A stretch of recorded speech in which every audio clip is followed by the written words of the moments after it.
I'm going to show you how to make a shark bite. Start off with our ice. We're going to pour this into the glass. Then we're going to add to that 3/4 of an ounce of spiced rum. Any brand will do, so just pick your favorite. There we go. That's 3/4 of an ounce. Then we're going to add in 3/4 of an ounce of light rum. There we go, just like that.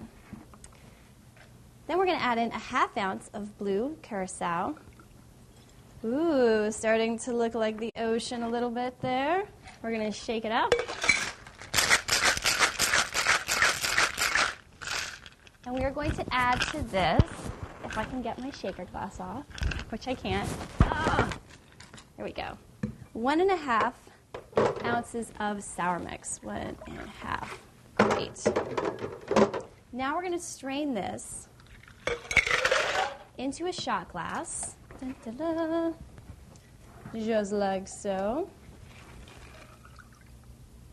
And on the very top, we're going to garnish it with about 2 or 3 drops of grenadine. Oh, shark bite! There's blood in the water! Help, Jaws! There you are.